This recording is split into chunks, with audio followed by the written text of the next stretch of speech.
baby's born. The benefits of delayed cord clamping. Yeah, so that's something, actually, you know what's funny too? Do you remember the emergency medical services technician asking about that at your birth? Yeah. And I explained to him the benefits at your birth. Yeah. So basically delayed cord clamping is now something that's actually routinely done for all babies in BC because the research shows there are benefits. The main benefits are preventing anemia in babies and also helping them to have better iron stores. Now routinely done at most of the hospitals in BC. Even in C-sections now we know to do delayed cord clamping. So the obstetrician, the surgeon in the C-section, they'll just wait, hold the cute little baby, just wait a little bit so that they can milk the cord, get all that good blood to the baby before they clamp and cut. So how would you handle shoulder dystocia? Shoulder dystocia. So it's one of the emergencies that we train for.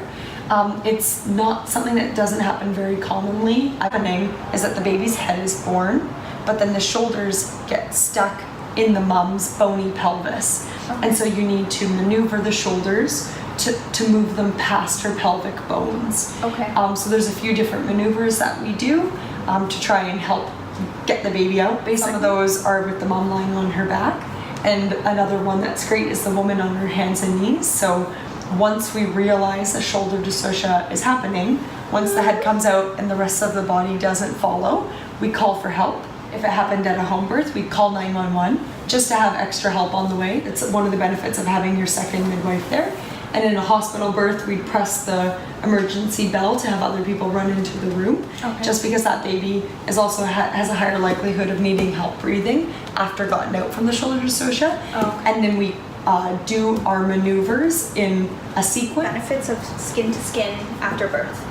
Yeah, so one of the reasons we try and do it right away after birth is we know that early initiation of skin to skin and mother-baby bonding can actually be helpful for having her milk come in a few days. So it's good for milk production. That's truly like the reason an umbilical cord is the length it is, because that's where the baby should be when it's born. Being on the mother's skin can actually help them regulate their temperature. Regulating their temperature helps them also regulate their heartbeat and regulate their blood sugars as well, and have their sugar level in their blood be stable. And actually, skin to skin has become so beneficial. It's one of the best ways that we save babies' lives in other countries that have low resources. So for babies born very early in low resource countries and low resource settings, those premature babies, skin to skin with their parents, we've actually found it drastically good outcomes. Have any tips on avoiding postpartum depression? Counselors, they can be really amazing in setting women up well. So if women ever have a history of a mental health issue, depression, anxiety, things that might trigger postpartum depression or put them at higher risk, then we as midwives recommend that our clients see someone in pregnancy to help them come up with good strategies for preventing postpartum depression. So that's one of the first things I do. And other things that can really be beneficial are lots of support. Family, friends, people to come over, bring food, help cooking and cleaning, so that as a brand new parent, you can really just focus on your baby, getting rest, breastfeeding, because it's so hard when your baby's first born. You're taking a 101 crash course while you're sleep deprived. So lots of support, I'd say, is one thing. Trying to have really good breastfeeding support that will help you get better sleep. Often if you get into a good breastfeeding pattern, it means you're going to get better stretches to be able to be getting sleep in the night and not having your baby's health and breastfeeding worrying on you and putting extra pressure on your own mental health. Those are some of the strategies that I would say are really helpful. And also just trying to prevent isolation in any way that we can. So I'd say being able to create those communities in any way that you can, joining groups at your community center, baby mama groups. Like if you've got other friends who have babies at the same time who are women you can talk to and identify with. What are the C-section rates with a midwife versus not with a midwife? Specifically in BC, we actually have the highest C-section rate in Canada. Yes, right now it's actually gone over 30%. So it's gone over 33%. So over 1 in 3 babies are born by C-section in BC right now. The World Health Organization has a range, and that range is about 10 to 15%. So we're well over double that rate. Midwifery C-section rate is way below the provincial C-section rate. I believe the midwifery C-section rate from recent data is just over 20%, maybe about 21%. We do know with midwives, rates of intervention are lower because we try and protect normal birth and we try and facilitate less interventions in birth and not use them unless they're medically indicated. Back to your first question though, just C-section rates in general between home and hospital birth. That's one of the things I was mentioning before, that there are lower intervention rates when you plan a home birth, and one of those interventions is C-section. What do you do as a midwife to help the woman start their breastfeeding journey after birth? Yeah, so I'd say actually that's one of the things I'm so proud of midwifery for. I feel like we really make a big difference in supporting women to breastfeed. The nice thing about having a midwife in your pregnancy and birth is that then that midwife knows you in the postpartum. They know what your pregnancy was like, of any breastfeeding issues maybe you've had in the past, and they know if there's anything that happened in your birth that might make it more difficult to breastfeed. For example, supposing you lost quite a bit of blood during your birth, that might actually impact your milk not coming in when we'd expect it to, and there being a little bit of a delay in your milk coming in. So really understanding the whole background is great. And then as midwives, as you know, we come to see you so frequently after your baby's been born at home. So you don't have to get up, put your baby in the car seat, go into the clinic when you're still healing from your delivery, whether it's a C-section incision or your vagina, that you're able to just be relaxing at home. Your midwife comes and sees you, supports you, shows you any pointers if there's ways that you could be optimizing breastfeeding a bit better, weighs your baby at home, and checks on you every 2 days for the beginning, the first week, and then every 3 days or so after that, until you're feeling really well and you're feeling confident in your breastfeeding, and then you start to see your midwife in clinic. I honestly, I felt that was really helpful for me. With Amina, we had a little struggle with breastfeeding, and I actually called it was either from a visit or I think it was right after. I think one of the midwives noticed something about her tongue, so I went in to see a lactation consultant. And it's helpful. I've been able to successfully breastfeed both my babies because of having that support, which is really nice.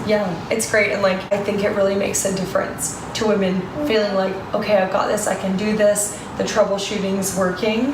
I think it's really helpful for our clients. And when it gets to a point where, like, as midwives, we have a lot of breastfeeding experience, but we aren't lactation consultants. Some midwives are, but then we know when to refer women to the specialist. We're like, this is something actually that you might even need more focus with a lactation consultant for. I heard you mention something about saying I'm low risk, so kind of going with the whole home birth, and what are some reasons why you wouldn't be able to have a home birth? So there's a few different things that put a woman at higher risk in their pregnancy. A few things like that require extra monitoring of the baby. For example, if the baby hadn't grown very well in pregnancy and it seemed like the baby actually was starving a little bit of nutrients, it's called intrauterine growth restriction. That'd be a reason we'd want to be monitoring the baby during the whole labor. So that would definitely be an indication for hospital delivery.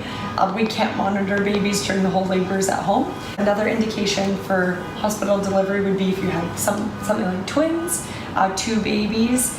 There's a few more risks with those deliveries, and so we'd want to be monitoring both of the babies during the whole birth. And that would be the most safe place for that would be at the hospital. A few other things, like if you're planning a breech vaginal delivery, we also want to be monitoring the baby during the whole birth. And so again, a hospital would be the safest place for that. And another thing is, if you're a woman who's ever had a cesarean section, it means that you've got a scar on your uterus. And so if those women are planning a birth, we also want to be listening during the whole labor, because if there was any funny things going on with the heart rate, it could be related to the scar opening up, which is a rare thing to happen, but it's our number one concern in those labors. And so again, we'd be recommending hospital birth in all of those instances. The whole thing though is that truly, if we're reviewing all of the information and research and risks with a woman, and she still feels like she's going to feel the most safe at home. Supposing it's someone who had a previous C-section and she actually has post-traumatic stress disorder from that hospital experience, from that surgical experience, and it's really hard for her to even think about giving birth in the hospital. If she understands all the risks and the recommendations and still chooses a home birth, even though she has a scar on her uterus, we will support her in those instances, and we would get the whole team on board and make sure that we've got a care plan in place, that everyone understands what this woman's choosing, and that we support her in the right to make the decision of where she feels safest. An important thing in midwifery care. Can you have a breech vaginal delivery at home if a woman wanted to? Yeah, so I would say, again, it would be recommended to be in the hospital, but with a woman, we'd review the reasons why that is, just because those babies might need a little bit of extra help with a few things. They have a little bit more likelihood of needing to have a resuscitation after they're born, just because they come out quite a bit slower, and so the oxygen going to them through their umbilical cord can be squeezed for a little bit longer while they're coming out. Okay. So that's one of the reasons why they need usually a little bit more help. But the research shows that even though some babies that are born vaginal breech need a little bit more help after they're born, that the outcomes when they're 2 years old are the same as babies that are born head first. So we know that from the research. Unfortunately, what happened to kind of jump to the whole breech vaginal delivery conversation, it used to happen very frequently in Canada and in other parts of the world. And there was basically a study that came out in the 1990s, and that study very suddenly showed actually breech vaginal delivery doesn't seem to be safe. And so kind of overnight in Canada, we stopped offering breech vaginal delivery. And in medical schools and obstetrical residency programs, they stopped teaching breech vaginal delivery. So a whole generation of care providers were going through the system actually not knowing how to deliver a breech vaginal delivery, or not having the confidence to deliver a breech vaginal baby. Since then, we've actually revisited that research and realized that there were a few flaws in the way that research was presented. Some of the care providers who were providing care in those instances actually didn't have enough training on how to do a breech vaginal delivery, so there were worse outcomes in some of the countries that study was taking place in.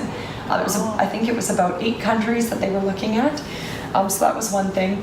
And then the other thing was looking back at those babies that did need a little bit more resuscitation, then they saw later in life those babies had similar outcomes to babies born head first. So because of those things, we've now realized that maybe we jumped the gun and didn't really think critically about that research enough before we changed policies in Canada overnight. So we're really trying to change the culture around breech vaginal birth and offer it for women who it seems like a good situation for them, and that they're a good candidate for breech vaginal delivery.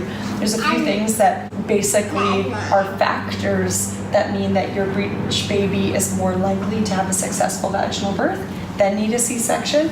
And so for women who are planning breech vaginal delivery, we like to have conversations as midwives with them ahead of time. There are some hospitals where the obstetricians know how to deliver a breech baby, and there are other hospitals where there aren't that many OBs that got that training. Maybe they trained in Canada in that time where it kind of disappeared from the culture, and so those providers might not feel as comfortable. So we'd want to make a plan for the woman so she can have a provider that was either trained in a different country and is very comfortable in breech vaginal birth, or have extra obstetricians around to mentor the obstetricians that want to learn how to deliver babies breech. That's interesting. Yeah.